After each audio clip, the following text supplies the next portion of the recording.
For this episode, I'm going to be talking about the deeper meanings of our energy and how that transpires into really controlling our entire life if we're not careful. It takes me a little bit, as usual, to sort of get going because I'm just talking from my life experience. But I do my best to unpack how some of your goals, they may be being manipulated against you to keep you feeling stuck.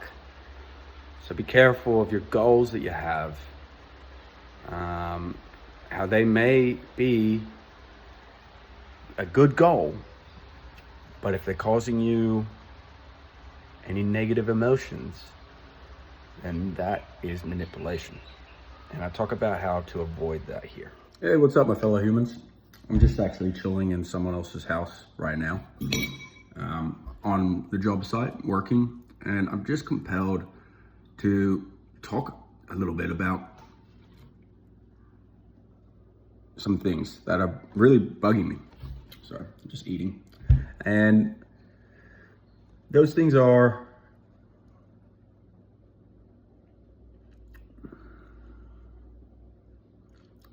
the manipulation of society, the religious manipulation, and where the fuck do we actually stand in all of this? And I want to make it really clear to people that the battle at hand is for consciousness. So that means every decision you make, deeper than that, every feeling you have is the thesis of the game. It is the point of the game.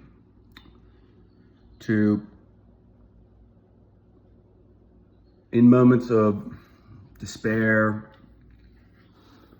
moments of temptation, a lot of religious scriptures talk about these things, and that's why they have the truth in them, but they've been manipulated. The truth is that the battle is for our energy, and that comes from the way that we feel, off the way that we're thinking about things in the day-to-day life of individuals. For me, I have a very mundane existence. I had a lot of goals when I was young, a lot of worldly goals. From a point of view of helping others, which is one thing that is a little bit different about my approach to business than other people. And that's why I wish I was successful, so I could have really done good.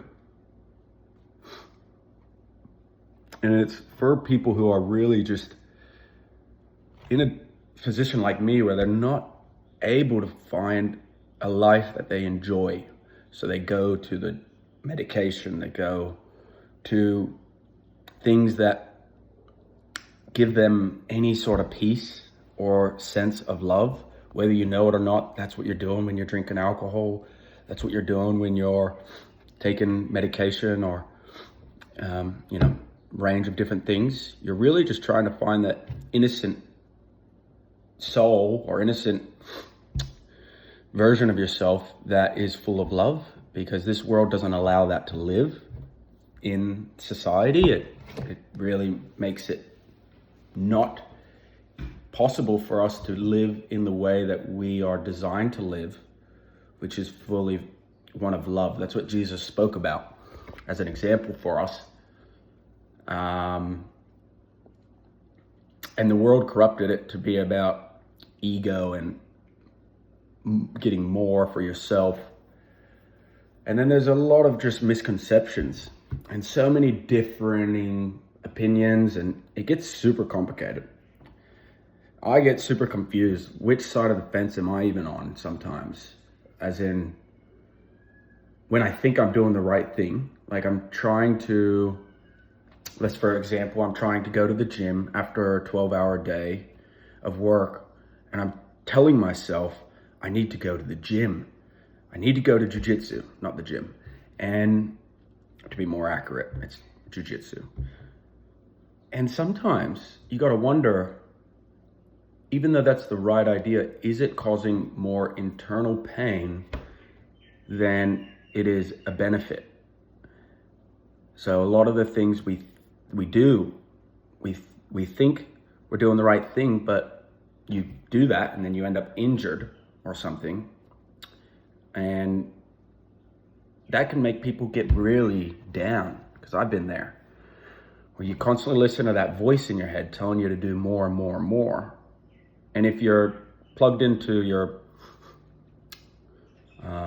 compassion brain, your unconditional love channel, then you're going to think, well, always everything you're doing is for your family or for other people, so you're bettering yourself for them.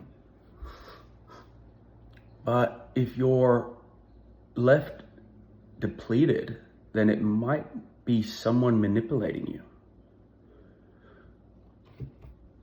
And how you can identify this in your life is, after each activity you do you feel gratified or regenerated? I want to simplify it. It's really more like,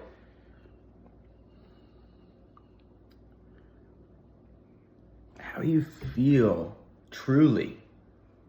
That's so hard to put words to. I'll try again. So, how you are compelled to feel. You may be being manipulated. So you've got to really be careful, because there could be powers that be that want us to always be seeking more. And really, well, what is unconditional love? It might not be that idea. I don't know if this is actually helping. It might be actually causing more confusion. But the idea is to really have yourself as the master. So me as the king of my household, my wife is the queen. We are the rulers. This is the way it's meant to be.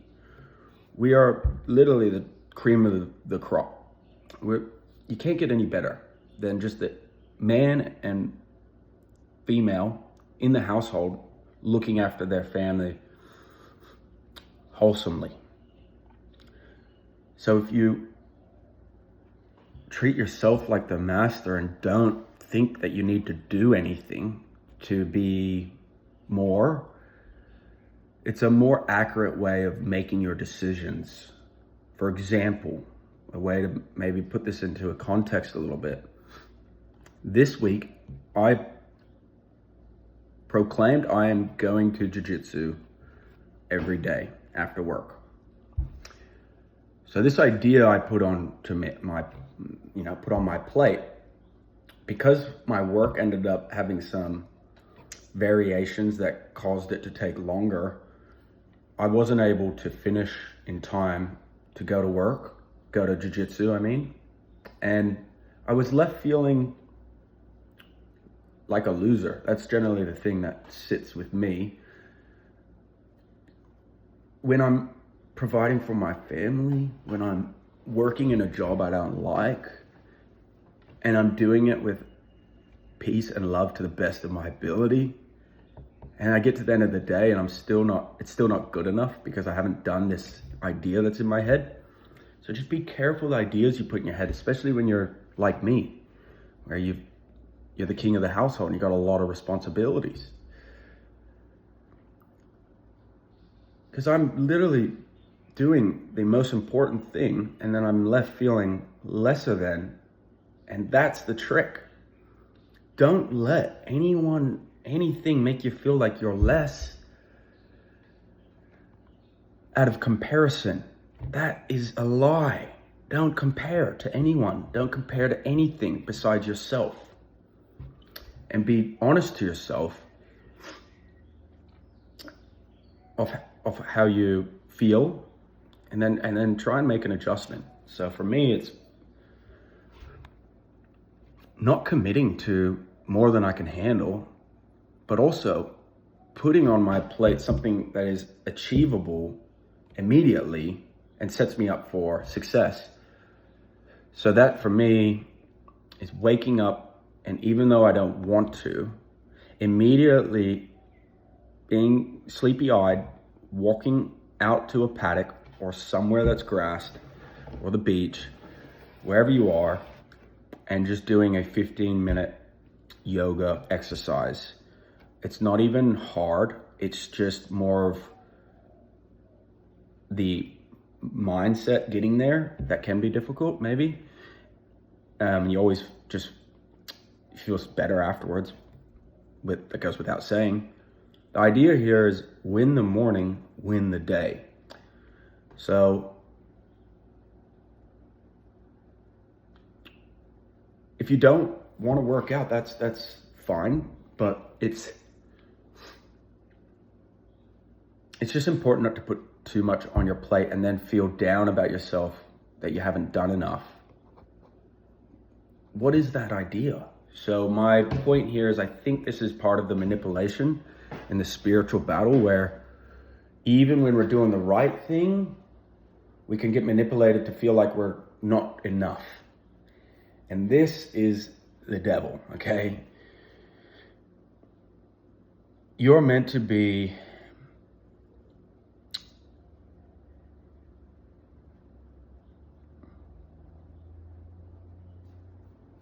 in the moment at all times. And that's an easy thing to say. It's hard to do. There's a good book on it, The Power of Now. I'm sure you've listened to it. And it can send you a little bit on a tricky road, because the power of now is showing you your current life and you cannot ignore it. So a lot of times you're left with the stark image of how much you truly don't like your life. But if you continue to do it, and you are obviously trying to improve it and get out of your situation and make it better, but you do it out of love and you continue to do it, if anything is to make you feel lesser than or down about yourself while in that process, just realize that that's a lie and that's not true, and that's manipulation. And that's what I think is the devil. And I think that's the point of this entire fucking reality that we live in, is a struggle over our emotions. So the point that I want to leave you with is, if you really want to be a good person and you really want to change the world like I really wanted to do and want to do, the way you do that is by your current emotions. That's it. Just how you're feeling now. Nothing else. So how do you practice that? When you're in your job, doing things you don't like, and things haven't gone your way, and you're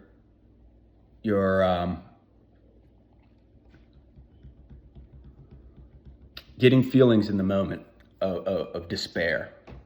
Notice that feeling, identify it, be friendly with it, and say exactly this. Oh, despair, depression, sadness. I see you, recognize you, and I agree. This is tough. This is the point. Let's transcend this feeling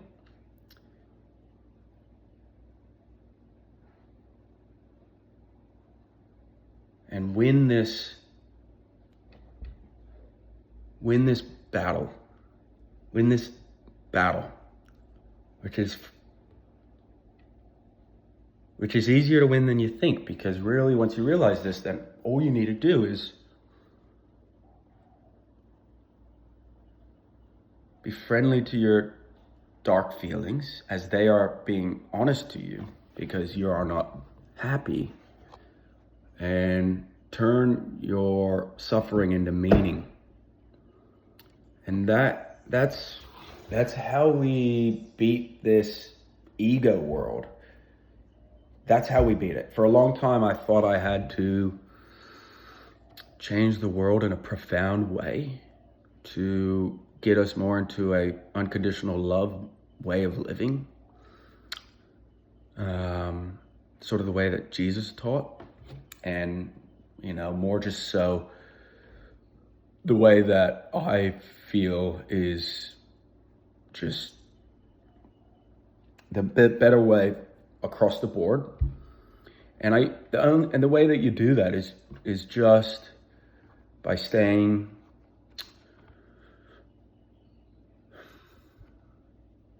it's not positive. It's being aware of this, and then in those moments where it's really, really hard, where it wins for maybe a minute or an hour or longer, to snap out of it and go, oh, I'm down again. Oh, that's the powers that be trying to keep me low. Fight back. And even in a bad situation, be joyful. If you're not joyful, do the best work for the other person. So you're still being compassionate even through your suffering. This is how you give it back to the evil spirits that are tormenting us. And if you don't believe the evil spirit things, that's fine. It can be summed up as psychology as well. Your current habits that compel you to sort of think a certain way. Either way, it's the same thing.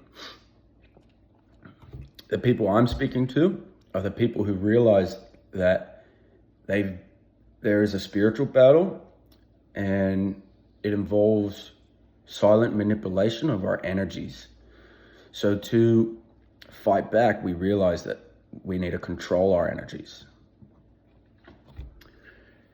Win the morning, win the day. So just do a 15-minute, 10-minute thing. Let me know if you want me to show you what I do. Actually, no, there's a guy that I follow. I can share that video or link or something if people want it. But really just find anything. It's more just about, just literally, for me, just promise me, when you wake up in the morning, actually, before you go to sleep, this is the only way it will actually happen. But before you go to sleep, you say, when I wake up, I'm going to do X, whatever it is. This will really help you. Make sure you do it when you're in bed, getting tired, you're relaxed, and you're about to fall asleep.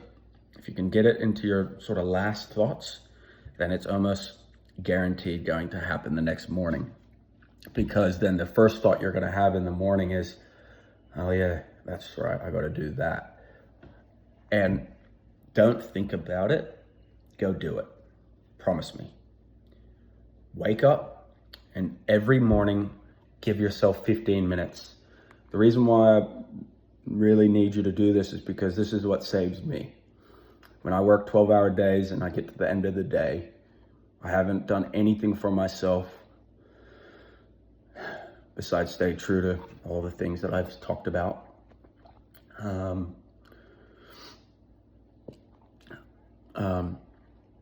But yeah, if I not work out in the morning, if I just win the morning for 10 minutes, 15 minutes, it can just be breathing. It can just be meditating, just be at peace. Then by the end of the day, somehow you still feel like you've won the day, even though you've really, you're really living in a sick world and you're not enjoying it. You've still felt like you've won the day. So really big trick that really helps, I think everybody, but definitely people who don't have the time to do the things that they know they want to do. And I've been in that place so much where I'm like, fuck, like I can't do it. So I'm just not even gonna bother, man. That's a trick, dude. Just realize that you can't do it. Acknowledge that within yourself and give yourself a bit of grace and go, damn, I'm a beast. I'm still going to work.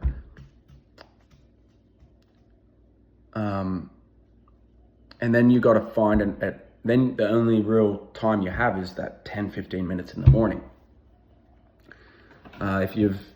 Once you get a bit more time and you finish work, don't think about that goal of yours.